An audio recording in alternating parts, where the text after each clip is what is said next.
Sí, no va gut.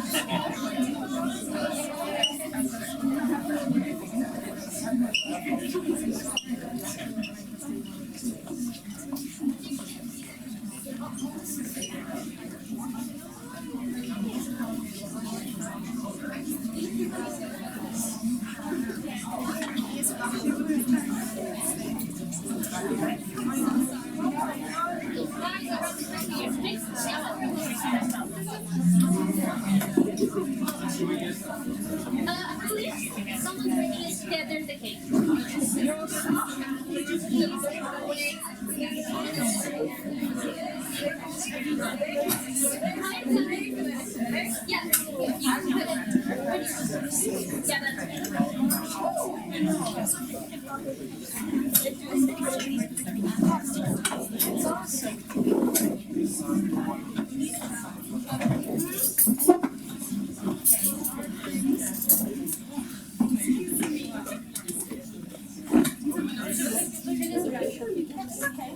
Yeah, I need to be close to the door. Uri, I'm gonna have to say this on behalf of everyone. This was absolutely delicious, and it was 100% worth waiting for you. Yes. To eat your grandma's roll. Yeah. 4 years for those ones. Not something that I would call dogma in our understanding of it, but we do something on this before, so it's fine. But either way, you had a very interesting piece of bread. What was the special ingredient? It's a citronella geranium, rose geranium. You can find it in the back of the kitchen, and it's brought all the way from Aleppo. It's from my grandmother's garden, and we grew it here, and we use it as a secret ingredient to dolma. And not a lot of families. No, love is the second best. This is the first secret ingredient, and not a lot of families use it. So this is like something that our family does dolma this way. It's just to think that the journey this dolma made, literally and figuratively, it's. I'm a bit confused because I don't know the dolma story. What's the deal? You don't know the story? I missed that one. give her some context. You want the long version or The long version. So, Annajan, the dolma was part of my installation for my capstone when I graduated from AUA. But to take you back to where it all started, it was spring 2018 when I first took the oral history course, and I showed up there very accidentally. I had no clue what I was doing in that class. Where is this going to take me in life? But then I think after the class ended, I kind of grasped the magic of oral history. So obviously I decided to go with it with my capstone. And my capstone was where I was talking with my mother and grandmother about family recipes and women's stories around the kitchen table. And these are often stories that we don't hear about publicly because they're intimate and they're private. So I took a journey with my mother to Aleppo, and I did this entire project. Thus, the dolma was one of the installations. And then when I came back to Armenia, dolma was one of the meals that I cooked solely on my own without the help of anyone else. So by the end of my capstone in 2019, that's where it was like a full circle moment for me of how women's stories can be presented in academia and beyond, I guess. Well, we have to say you mastered the recipe, right? And if I may, hearing you speak, and you 9 out of 10 times speak about oral history, it took me back to the very first oral history exhibition at Akian Gallery, and I remember stepping into it. I remember seeing all these stories laid out, and I remember being captured by them. And I didn't know at the moment, but just about a year later, my grandfather's story, my Kimbi's story, and my story would be there. So now that I'm sort of going back and forth of how I came to oral history, I thought it was in 2019 when I took the course, but it was earlier in 2019 when I stepped into the gallery. I was hooked, and I, as Woody said, what? Beat the oral history book. That's not in the dolma. That was not the I actually remember you doing your story. We took it together. Your vlog that you did every lot, and I think I relate to Uri when she says that she just came to the class accidentally. I think I just took it because it fit my schedule. Maybe I had no reasoning, I'm not sure now anymore. It was 2019. But then after like studying world history a little bit, I think I realized that I was surrounded by world history, I guess my whole life, especially being from a family of documentary filmmakers, you know, it's just what they do, so I guess, you know, you're just all around that all the time. And I think the main thing that I realized in there is that, you know, you can tell stories of women or you can tell stories of cities, and there's no too big or too small stories, and I got to tell stories of objects and of a little home and a house that, you know, and I think that's the main outtake from oral history is that no stories are too big or too small. Never. Sometimes you have them. Yeah, exactly. That's a oral history tattoo club. It's so funny to hear you guys talk about how your choice of art history was an accidental one, because mine was actually at the complete opposite. You planned it. Yes, I did. So the first time I looked at the easy classes list, that on that yellow paper, that I still had it. changes colors. It changed the color, but I still had it highlighted that I saw art history and I decided that I was going to take it. And I had no idea what art history actually is. The only thing I knew was the Armenian translation of it, Barnabal Babuchon, and somehow that Armenian translation didn't turn out. Yes. Yeah, so, but I did have a specific project in mind coming to art history. I wanted to tell my grandmother's stories of her village that I grew up hearing about. And in the process of working with her and working on the project, art history gradually became an important and integral part in my life. And later, for my later project, I came back to art history because it gave me the opportunity to make my grandmother an equal participant in the project and to collaborate with her in creating it, so that's how I came back. Uri hadn't done that, you would have to talk. I just like I remember how we both took the class together, and I remember how you called me and you were like, let's take this class, and I was like, yeah, sure, and I was so excited, and that semester was the most exciting semester of my life. And I just remember how my first interaction with art history was in 2021 when I had my first interview with Shobesh, my grandmother's best friend and neighbor. And of course, both of us were very anxious about it, but we were convinced that we're going to have such a genuine conversation about something that is so familiar to both of us. And we actually did, and I learned a lot of things from that. I learned that you should listen carefully and vulnerably, and even to the silences, because sometimes silences can speak so much more than words can. And after the interview, I just learned that allowing yourselves to be in a space full of inexperience and awkwardness is what's central to understanding what this research is all about. You guys keep mentioning how you used like oral history for the capstone specifically. I think my case is an example of how oral history can spark a question you, which can lead to a completely different research itself. So it's like more than methodology, which we keep saying so many times, but it's true. It's true. It is what it is. Because I mean, for those of you guys who don't know, so for the class itself, for oral history, I interviewed my grandma and learned more about my grandpa. He used to be a 20th century artist. And I learned about the certain milestones that he achieved, but I thought it was during that research that I came across the question, okay, so it's not only him, he's not the only artist that I have in my family. What about my aunts and my mom? What about my grandma? How come they were not able to achieve what he was so good at and successfully did? Of course, I wasn't going to attribute everything to gender, but still, you know, I was like, okay, let's try to go deeper into this for my capstone research and see how much did gender actually influence or affect opportunities that 20th century Armenian artists have, female artists. Yeah, I feel like our projects are so similar in how we both wanted to like highlight women's experiences and spheres that are like historically viewed as masculine for art, and mine was football.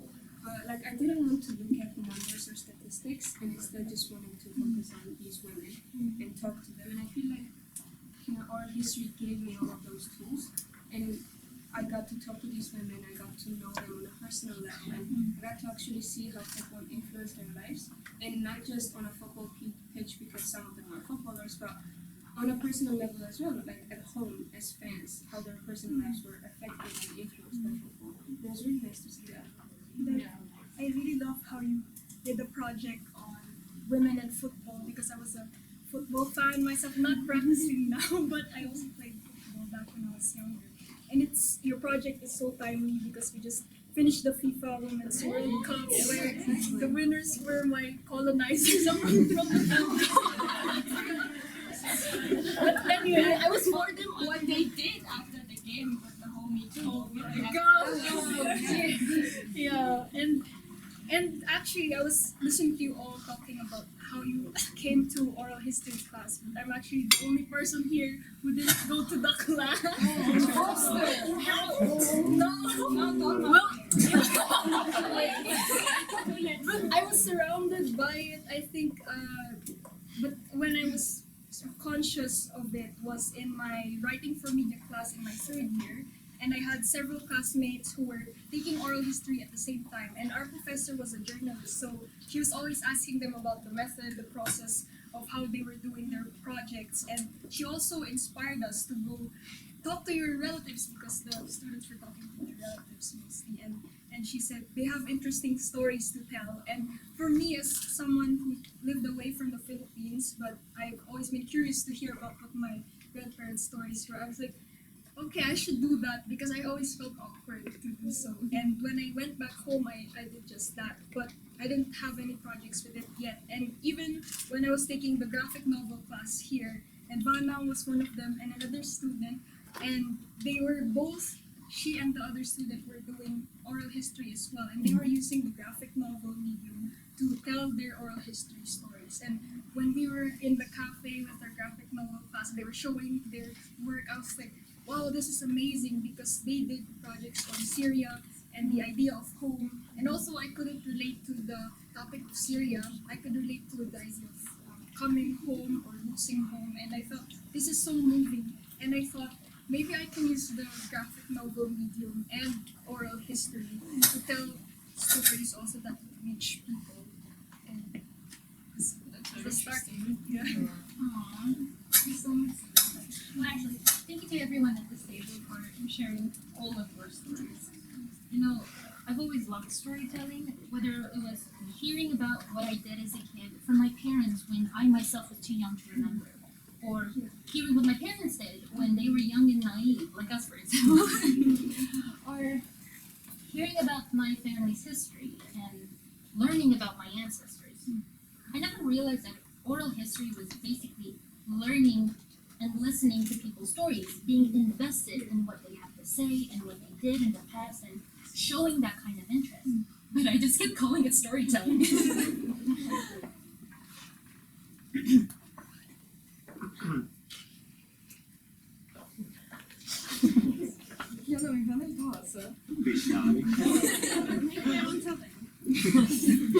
Alright. Now that everybody shared, I remember when I took oral history course, it was during COVID, we were on online classes and everything, and I had no idea what class I'm gonna take because it's COVID, we're home, nobody cares about their schedule. And so I took oral history course, I'm like, okay, let's see. And I remember on the first day, we were asked the question, what do you think oral history is? Typical Greek question. And I tried to answer without having any clue, and because we're online, we have the recording of it. So,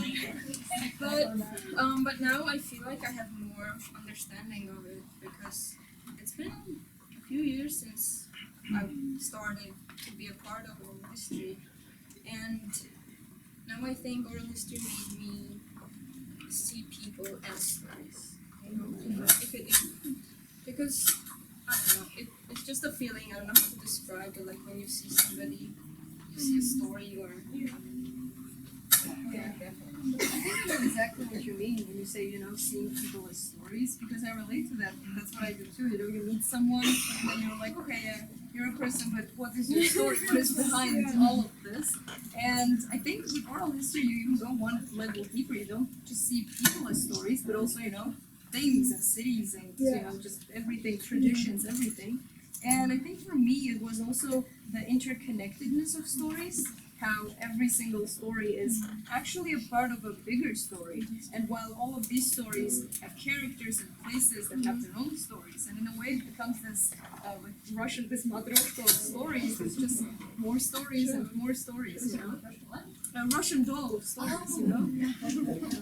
You guys started to like looking at self-reflection like on a personal level. Because I've been thinking about this comparison for a while now, and I don't know if you'll agree, but let's see. So you know how when you go to a modern art museum, let's say you're looking at a very abstract piece and you have no idea what it stands for, no idea who made it and why this person made it. But as soon as you read the artist statement, for some reason the short paragraph of text completely changes your perception of the piece that is in front of you. Suddenly it starts resonating with you on a very personal level. So for me, the oral history was this artist statement, so to say, or this click that switches you from looking at people or objects as more than that, regardless of whether those are people you've known or just that. And I think it also teaches a lot in terms of this sounds like overly dramatic, but it's true.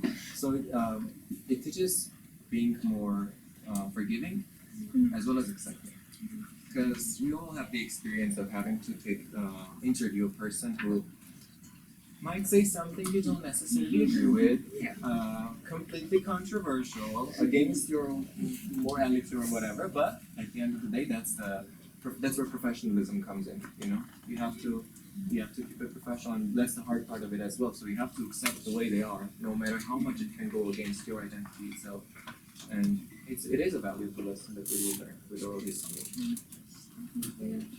Since we are reflecting, I've recently been at a place that I'm thinking about the opposite way. You know, I like to see stories behind every person. Now, given like this very polarized times and this sensationalized stories, I've come from the other perspective. There's a human being behind every single story, and having practiced oral history, it's like the compassionate exercise constantly.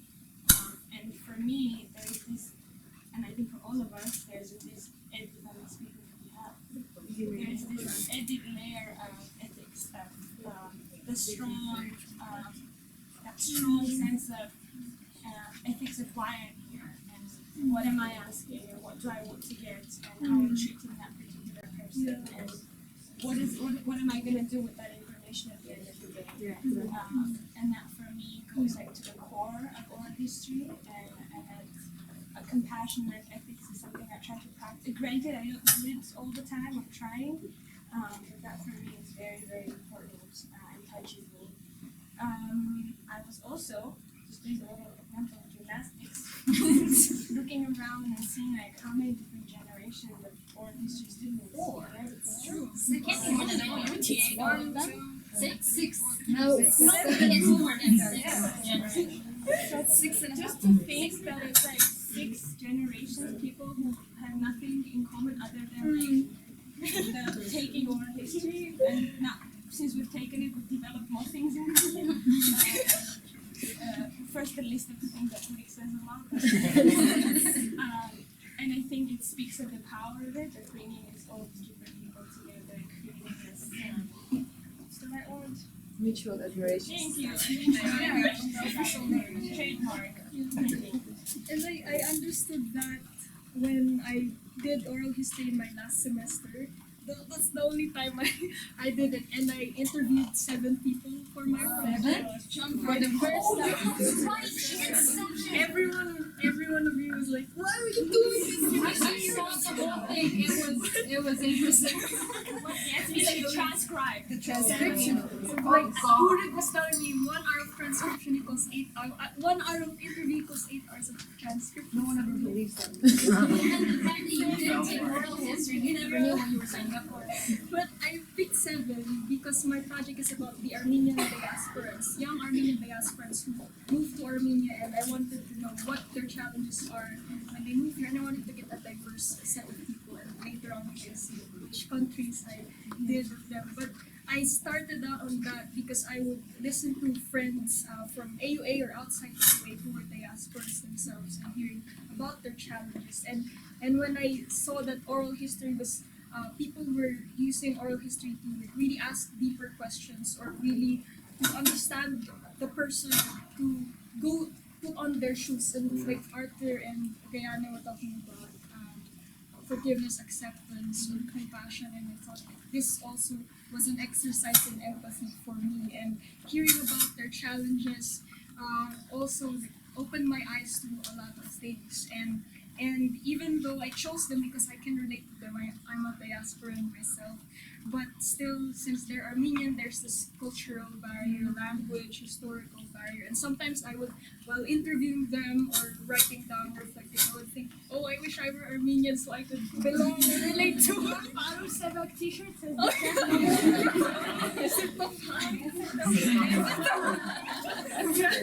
So, and then that just made me go further in that like, journey of empathy, and then it even encouraged me as a researcher, being a student, like, oh my gosh, I'm a researcher, can I really do this?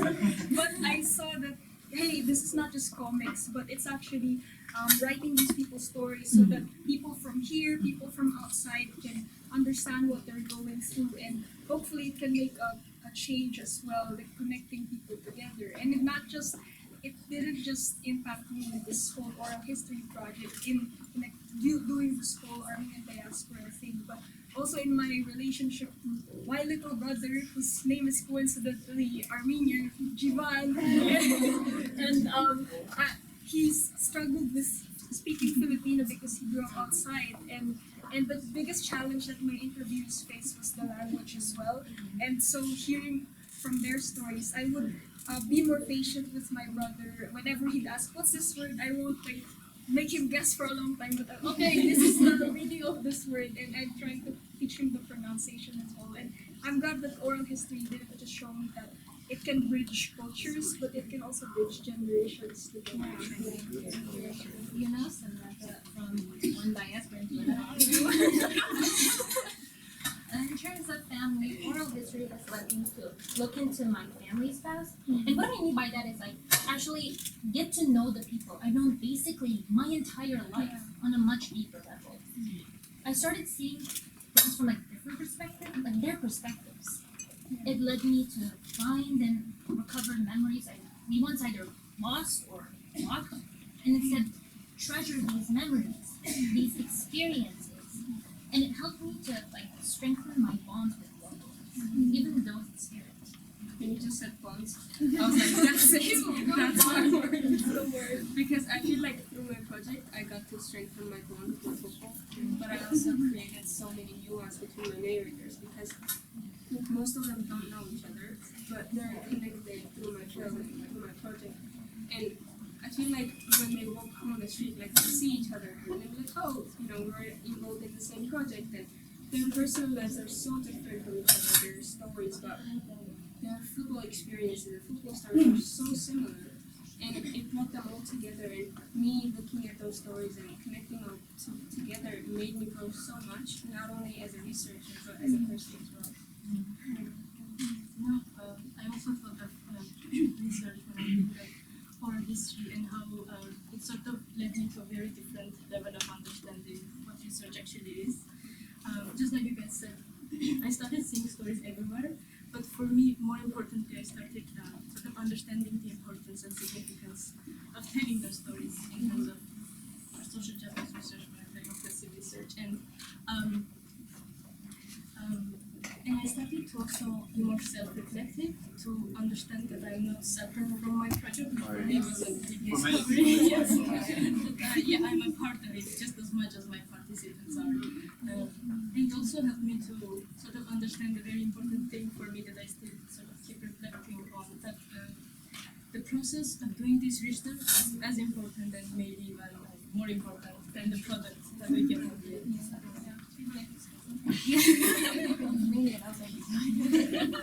That's the story. True. Yeah, but it's also the process that it's the most transformational. You feel the transformation in you as a person and as a researcher. And I feel like oral history has transformed my understanding of research creation in general. And I've learned that you can actually self-study yourself, and it's a valid type of research. You can do that as a researcher.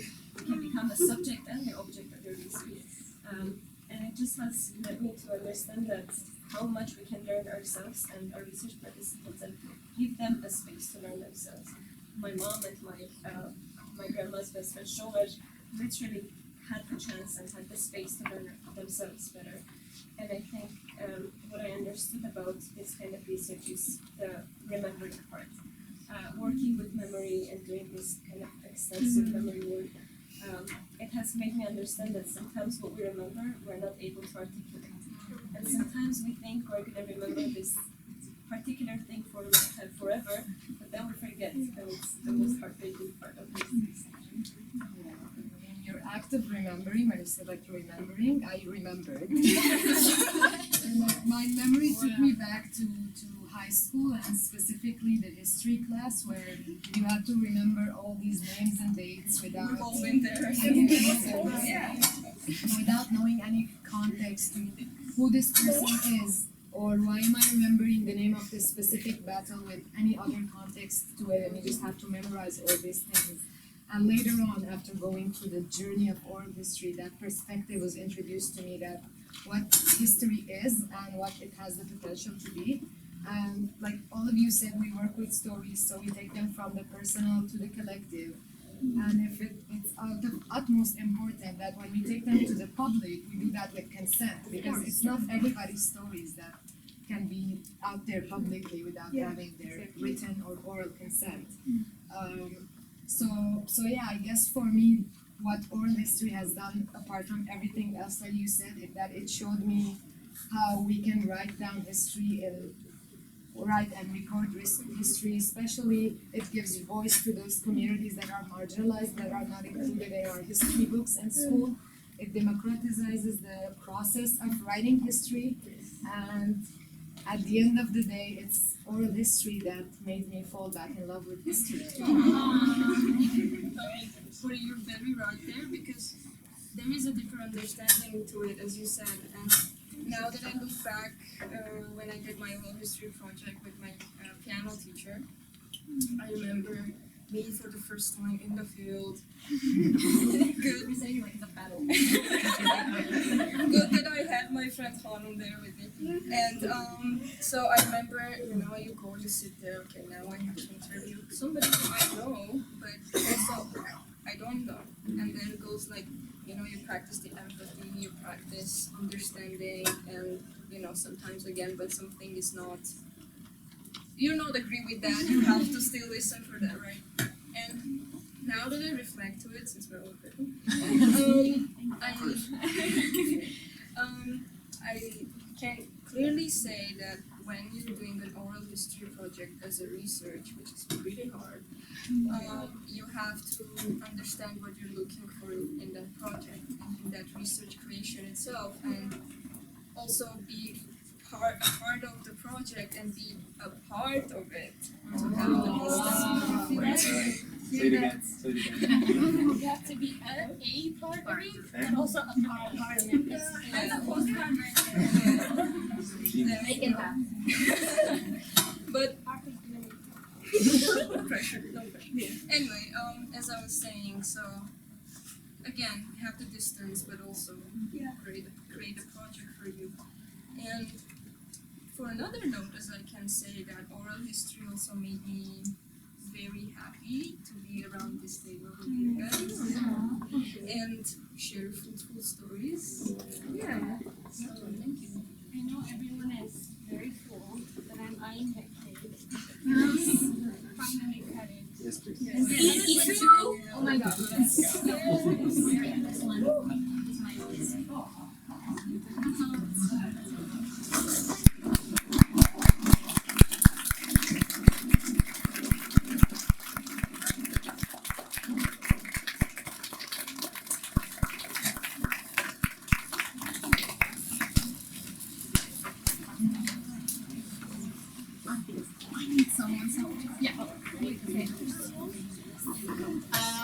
Thank you. Thank you all for being here. Thank you all for your incredible patience, for taking all this in. and taking in our innovative approach to what an academic roundtable can be about. So I'm not going to pretend to talk more about what oral history matters and what Insight House is in under 1 minute. The collective artist statements on the door do a better job than I can ever do. And please do ask questions to our now alumni about it, and specifically about what they mean by how oral history opens up spaces beyond dominant and oppressive forms of research. I only want to remind you to check the QR codes on your programs, because that's going to take you to a deeper part of this exhibition. It's going to take you to the capstones that have been at the base of this exhibition, the foundation of this exhibition. And you can do that at your own leisure later on as well. And I also want to remind you that today's exhibition and launch is just the tip of the iceberg. And it is the beginning of why and how we see oral history matters. Our larger initiative will start taking more shape with the monthly panels to come that we will be organizing throughout this academic year, that will go deeper into each of the capstones that are presented here in this room. And in spring, we will also hopefully have our next iteration of our annual exhibition, Storying Lives, Narrating Histories. And then we hope to cap the year by launching our own website, Oral History Matters. So you're going to be hearing from us quite a bit, and we will be occupying Akian Gallery quite a bit this year. And at the same time, those of you who were here last March, and I was ranting about my wish list, some of the things on that wish list became a reality already today. And I also want to remind you that we have gallery hours until September 4th, which means that we would be glad to give you private tours, personal tours of this exhibition. I'm not sure the Dolma will be here, and we won't be able to do the performance again. But our alumni will be here to talk with you more deeply, if you like, about these works. And for those of you who are faculty members, please do encourage your students to come as well. And I just want to say a final thank you. A final thank you to our participants and the volunteer team. Our participants, that is Gayane, Huri, Artur, Vana, Arpi, who's sitting here, Mariana, Zara, Samantha, Liana, Anna, also Dativ, David, Shahen, Ofeli, and Vahan.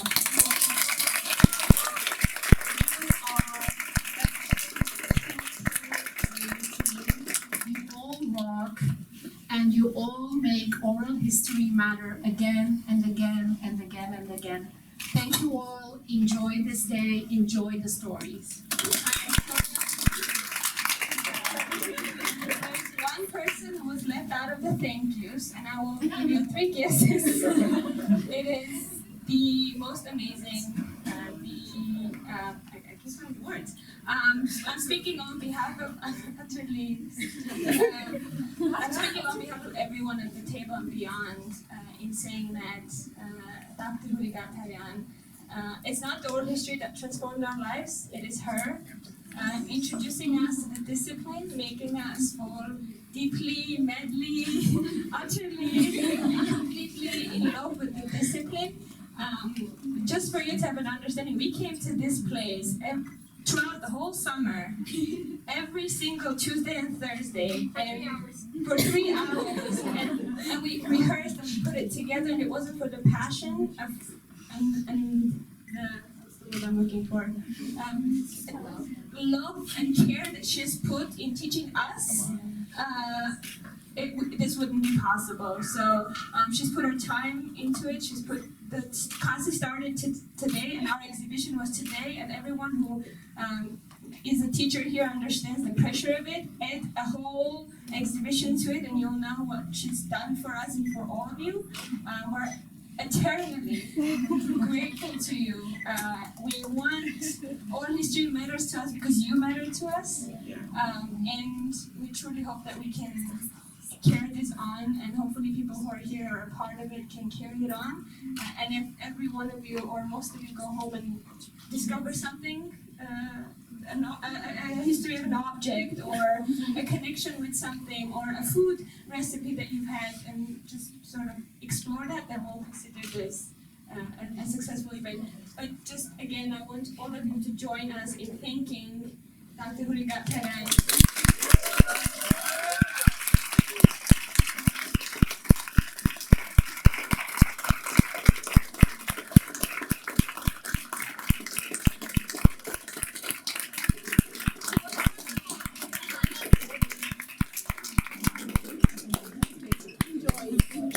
Enjoy and talk to them and listen to the story.